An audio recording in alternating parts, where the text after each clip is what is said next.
बिस्मिल्लाहिर्रहमानिर्रहीम। अस्सलाम वालेकुम नाज़रीन, रूसी फोर्सेस के कैफ से इनखला के बाद करीबी इलाकों से 400 से ज़ायद अफराद की लाशें बरामद हुई हैं। फॉरेंसिक माहिरीन लाशों का मुआयना करने और मालूमात इकट्ठा करने के लिए वहां मौजूद हैं। ये दरियाफ्त पहली बार हफ्ते को तस्वीर और वीडियोज़ के जरिए की गई, जिनमें बोचा की गलियों में लाशें बिखरी हुई दिखाई दी। ये मनाजिर बड़े खौफनाक हैं कि आम आवाम की लाशें सड़कों पर पड़ी हुई हैं और कोई पूछने वाला नहीं है।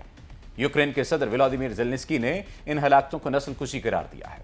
रूसी वज़ारत दिफा ने शहरियों को निशाना बनाने की तरदीद करते हुए कहा कि सोशल मीडिया पर सामने आने वाली फुटेज कैफ हुकूमत की मन घड़त है और मगरबी मीडिया के लिए तैयार की गई है। यानी रूस के मुताबिक ये लाशें नहीं हैं, ये फुटेज और तस्वीर एडिट हुई हैं, मन घड़त हैं। यूक्रेन और इसके मीडिया की घटिया साजिश है। जबकि यूक्रेन ने कहा है कि रूस इतना बददिल और कमजोर हुआ पड़ा है कि ये यूक्रेन में शहरियों का भी कत्लेआम कर रहा है। ये दोनों के मौक़िफ़ थे, लेकिन असल हक़ाइक़ क्या हैं? क्या वाकई ये लाशें हैं या फिर ये ड्रामा है? और ये तस्वीर और फुटेजेस कहाँ की हैं? किस जगह इंसानी कब्रें दरियाफ्त हुई हैं? ये तमाम तर अहम इन्फॉर्मेशन आज हम आपके साथ शेयर करेंगे। इसके साथ साथ श्रीलंका की पूरी काबीना मुस्ताफ़ी हो गई है, ये बड़ी खबर भी हम आपके साथ शेयर करेंगे। हमारे साथ रहिएगा।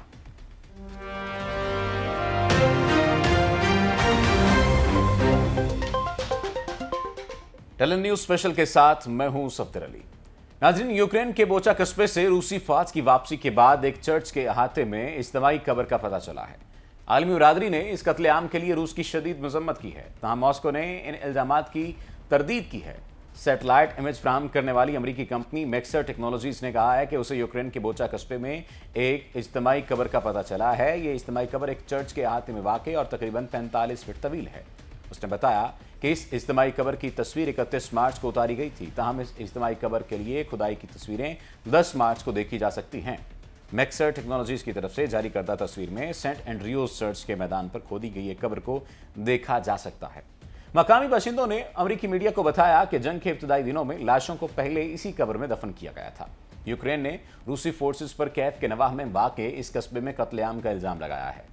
यूक्रेन के एक आला अहदेदार ने बताया कि बोचा कस्बे से रूसी अफवाज की वापसी के बाद इलाके से 410 शहरियों की लाशें मिली हैं। रूस ने इन इल्जामात की तरदीद करते हुए कहा कि यूक्रेन बोचा में इश्तियाल अंगेजी के जरिए तशद्दुद में इजाफा करना चाहता है। यानी यूक्रेन का कहना है कि रूस जंग के कवानीन का भी एहतराम नहीं कर रहा, धड़ाधड़ आम शहरियों का भी कत्ल कर रहा है। यहाँ तक कि एक कस्बे से 410 शहरियों की लाशें मिली हैं। यूक्रेनी हुकूमत और मीडिया के मुताबिक इन शहरियों को रूस ने कत्ल किया है, जबकि रूस का कहना है कि यह सब यूक्रेन की एक नई चाल है, जिसके सबब यूक्रेन रूस को बदनाम करना चाहता है और ये बावर कराना चाहता है कि हम पर जुल्म हो रहा है, जबकि हकीकत इसके बरक्स है। ये सब यूक्रेनी हुकूमत और मीडिया की जानिब से एडिट की गई फुटेजेस हैं, जिसके सबब यूक्रेन दुनिया से हमदर्दियां बटोरने के चक्करों में है। रूसी वज़ारत ख़ारजा की तर्जुमान मारिया ज़खारोवा ने यह बात बताई है कि रूसी फेडरेशन ने यूक्रेनी फौज और बोचा शहर में शिद्दत पसंदों की जानिब से इश्तियाल अंगेजी के हवाले से अक़वाम मुत्तहिदा सलामती कौंसिल को मीटिंग तलब करने की दरख्वास्त की है। कैफ की इंतजामिया दरअसल अमन मुज़ाकरात को मुतासर और तशद्दुद में इजाफा करना चाहती है। दूसरी जानिब आलमी रहनुमाओं ने यूक्रेन के दारुल हुकूमत कैफ के नवाह में वाक़ बोचा कस्बे में कत्लेआम के वाक़े की मजम्मत की है। अक़वाम मुत्तहिदा के सेक्रेटरी जनरल अंतोनियो गुतरेस ने यह बात कही है कि यूक्रेन के बोचा कस्बे में शहरियों की मौत की तस्वीरों से इन्हें शदीद सदमा पहुंचा है। उन्होंने इसकी आज़ादाना तफ्तीश की अपील भी की है। और अमरीकी वज़ीर ख़ारजा एंटोनी ब्लिंकन ने कहा है कि वाशिंगटन बोचा और यूक्रेन के दीगर इलाकों में शहरियों के हलाकतों की शदीद मजम्मत करता है। उन्होंने कत्ल के इस वाक़े को क्रिमिनल फोर्सेस के जरिए सरी जुल्म करार दिया है। एंटोनी ब्लिंकन ने यह बात भी कही है कि जो कोई भी इसके लिए जिम्मेदार है, हम उसकी जवाबदेही तय करने के लिए दस्तावेज तमाम ज़राए का इस्तेमाल कर रहे हैं, इसकी दस्तावेजबंदी कर रहे हैं और इत्तलात को एक दूसरे से शरीक कर रहे हैं, यानी एक दूसरे से बांटा जा रहा है। यहाँ पर हैरत का आलम यह है कि दहशतगर्द मासूम शहरियों को कत्ल करने वाली दरिंदा और सपाक रियासत इसराइल ने भी आलमी रहनुमाओं के साथ इस अमर की मजम्मत की है। इसराइल के वज़ीर ख़ारजा ने यूक्रेन में ज़्यादती की खबरों की मजम्मत करते हुए कहा कि शहरियों को इरादतन नुकसान पहुंचाना एक जंगी जुर्म है। रूसी फौज की वापसी के बाद कैफ के नज़दीक बोचा शहर में मौसूल होने वाली हौलनाक तस्वीरों को देखकर खामोश रहना नामुमकिन है। शहरी आबादी को जानबूझकर नुकसान पहुंचाना एक जंगी जुर्म है और मैं इसकी शदीद मजम्मत करता हूँ। इसराइल की दहशतगर्द रियासत को कोई बताए कि आपसे ज़्यादा मज़ालिम इस दुनिया में भारत के अलावा किसी ने भी नहीं किए। आपने मासूम फ़लस्तीनियों का कत्लेआम किया, घर के घर तबाह किए, माँओं बहनों बूढ़े और जवानों का बेदर्दी से कत्ल किया, खून की नदियाँ बहाईं। उस वक्त ये मजम्मत या ये दिल कहाँ था? इतनी सफाकियत और मुनाफत शायद ही किसी रियासत में हो जितनी इसराइली रियासत में है। इटली के सियासतदानों ने बोचा में इज्तिमाई कब्र की दरियाफ्त के बाद रूस पर मजीद पाबंदियां आयद करने की अपील की है। इटली की डेमोक्रेटिक पार्टी के सरबराह एनरिको लेटा ने रूस से दरामद की जाने वाली तेल और गैस पर पाबंदी आयद करने की अपील की। इटली अपनी ज़रूरत का 40% कुदरती गैस रूस से दरामद करता है और पुलिस हुक्काम का कहना है कि इसके मुतबादल में 3 बरस लग सकते हैं। अक़वाम मुत्तहिदा इंसानी हुकूक कमीशन ने बताया कि यूक्रेन में फरवरी में रूसी फौज के हमले के बाद से अब तक शहरियों की 1417 अमवात की तस्दीक हो चुकी है। कमीशन का ताहम कहना है कि असल तादाद इससे कहीं ज़्यादा हो सकती है। हलाक होने वालों में 121 बच्चे भी शामिल हैं, यानी जहां एक कस्बे से 410 शहरियों की हलाकत की खबर आई है, वहां अक़वाम मुत्तहिदा ने रूसी हमले से अब तक 1417 शहरियों की मौत की तस्दीक की है। ये बड़ी अफसोसनाक बात है कि जंग 2 तख्त नशीनों के दरमियान हो, 2 बादशाहों के दरमियान हो और इसमें मरे आम आवाम। ये कहाँ है इंसाफ? शहरियों का बेदर्दी से कत्ल, चाहे यूक्रेन में हो, चाहे कश्मीर में हो, चाहे फ़लस्तीन में हो, वो फौरी बंद होना चाहिए। आलमी तंजीमें और ताकतें सिर्फ मजम्मतें न करें बल्कि अमली इक़दामात भी उठाएं। नक्स गैरों के जिनकी मजम्मत थी की, वो तो मेरे ही अंदर नेहा मिल गए। यहाँ पर वक्त हुआ एक ब्रेक का, और ब्रेक के बाद आपको बताने जा रहे हैं जो मामला श्रीलंका में पेश आया, पूरी की पूरी पार्लियामेंट मुस्ताफी हो गई। ऐसा कैसे, बताएंगे एक ब्रेक के बाद।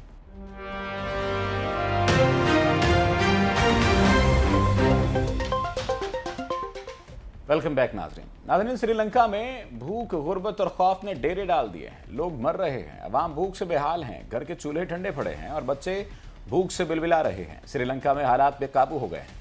रोज के एहतजाज से तंग श्रीलंकन सरकार का कर्फ्यू लगाना भी उनकी हुकूमत के लिए मुफीद नहीं रहा। एहतजाज के लिए सड़कों पर निकलने वाले बहुत से लोगों को गिरफ्तार भी किया गया। सोशल मीडिया पर पाबंदी भी लगाई गई, लेकिन ये तमाम तर कोशिशें नाकाम साबित हुई और इन सब रुकावटों को तोड़ते हुए बड़ी तादाद में मुजाहिरीन सड़कों पर निकल आए हैं। हुकूमत के खिलाफ खूब डटकर एहतजाज किया, जो अभी तक जारी है। श्रीलंका में मुआशी बहरान मजीद गहरा होता जा रहा है, लेकिन यहाँ पर एक नुक्ता जो काबिल जिक्र है वो ये है कि इस मुल्क गिर एहतजाज और मुजाहिरों की वजह से काबीना के तमाम वजीर मुस्ताफ़ी हो गए हैं, यानी उन्होंने अपने अपने ओहदे से इस्तीफ़ा दे दिया है, जो कबूल कर लिया गया है। लेकिन श्रीलंकन सदर और वज़ीर आज़म अभी तक अपनी हठधर्मी पर कायम हैं और अपनी कुर्सी से उतरने का नाम नहीं ले रहे। आज श्रीलंका के हालात इनकी नाकास पॉलिसियों और बद इंतज़ामी की वजह से तबाही की तरफ गामजन है। यहाँ अवाम भूख से मर रहे हैं। श्रीलंका में अफरा तफरी मची हुई है, अवाम सड़कों पर निकल आए हैं, सख्त रुकावटें लगाई गईं, गिरफ्तारियाँ की गईं, लेकिन फिर भी अवाम का सुनामी सड़कों पर निकला हुआ है। श्रीलंका के सदर और वज़ीर आज़म को इससे कोई फ़र्क नहीं पड़ रहा। अवाम मरती है मर जाए, तड़पती है तड़पे, रोती है रोए, जो मर्जी करे। श्रीलंकन सदर और वज़ीर आज़म को इससे कोई फ़र्क नहीं पड़ रहा और ना ही वो अपनी कुर्सी से उतरेंगे। कुर्सी है तुम्हारी, ये जनाजा तो नहीं है। कुछ कर नहीं सकते तो उतर क्यों नहीं जाते? ये सवाल बड़ा अहम सवाल है। हुकूमत की नाकाम पॉलिसियों के खिलाफ अवाम का ज़बरदस्त एहतजाज जारी है। श्रीलंकन सदर और वज़ीर आज़म के इस्तीफ़े का मुतालबा जोर पकड़ता जा रहा है। हुकूमत ने एहतजाजी मुजाहिरों पर काबू पाने के लिए मुल्क गिर कर्फ्यू नाफिज कर रखा है। सदर की बरतरफी का मुतालबा करने के लिए हिज़्ब इख्तिलाफ के अरकान पार्लियामान समेत हज़ारों अफराद सड़कों पर निकले हुए हैं। सवाल ये पैदा होता है कि ये सड़कों पर निकलने वाले अफराद क्या करेंगे, क्योंकि हुकूमत तो नहीं रही, वज़रा मुस्ताफ़ी हो गए। क्या अपोजिशन दोबारा इलेक्शन का ऐलान करेगी, दोबारा हुकूमत बनेगी? और अगर दोबारा हुकूमत बनती है और वही वज़ीर आज़म आ जाते हैं, वही सदर आ जाते हैं, तो फिर क्या बनने वाला है? नाज़रीन, इसके साथ ही पाकिस्तानी सूरत हाल का भी जिक्र कर लेते हैं, जो पाकिस्तान की पार्लियामान की सूरत हाल है। बड़ी दिलचस्प और अजीब सूरत हाल है। अपोजिशन की तहरीक अदम एतमाद कायम मकाम स्पीकर कौमी असम्बली कासिम खान सूरी की जानिब से मुस्तरद किए जाने के बाद वज़ीर आज़म इमरान खान ने फौरी तौर पर असम्बली तहलील करने की एडवाइस दी, जिसके बाद मुल्क की सियासत एक नए मरहले में दाखिल हो चुकी है। पाकिस्तान में सियासी बहरान को तक़वियत इस मौके पर पहुंची जब यह इंकशाफ हुआ है कि इमरान खान की हुकूमत को गिराने के लिए अमरीका की जानिब से साजिश तैयार की गई है और इस हवाले से मुत्तहिदा अपोजिशन अपना किरदार अदा कर रही है। पाकिस्तान की सियासत में अमरीकी मुदाखलत कोई नई बात नहीं, ताहम अमरीकी ख्वाहिशात के बरक्स इमरान खान की हुकूमत का स्टैंड लेना और फिर इस हवाले से बैरूनी मुदाखलत के खिलाफ रियासती इदारों का एक पेज कराना गैर मामूली था। हालात का जायज़ा लिया जाए तो अमरीकी मुदाखलत के हवाले से अब कोई शक की गुंजाइश बाकी नहीं रह जाती। यहाँ सबसे अहम सवाल ये उठता है कि क्या अमरीका अपनी ख्वाहिश या साजिश में कामयाब हो गया है या नहीं? वज़ीर आज़म इमरान खान सियासी बहरान के दौरान एस्टेब्लिशमेंट की जानिब से 3 ऑप्शंस या तजावीज़ का जिक्र चंद रोज़ कबल कर चुके हैं, जिनमें एक नए इलेक्शन कराना भी था। ताहम इस इकदाम की तवक्को से ज़्यादा कद इम्कान ये जाहिर किया जा रहा था कि शायद इमरान खान आखिरी गेंद तक मुकाबला करें और किसी सियासी जोड़ तोड़ या अरकान कौमी असम्बली की वफादारियाँ बदलने की सूरत में आखिरी मरहले में कोई मुआवजा हो जाए। ताहम वज़ीर आज़म की जानिब से असम्बली तहलील करने और नए इंतखाबात कराने के ऐलान से कम अज़ कम अपोजिशन को फौरी तौर पर इक़्तिदार में आने का रास्ता रोक दिया गया है। अमरीकी ख्वाहिश थी कि अपोजिशन को मुल्क का इक़्तिदार सौंपा जाए, और एक और जो चीज़ है वो ये कि पाकिस्तान में सियासी अदम इस्तेहकाम पैदा किया जाए।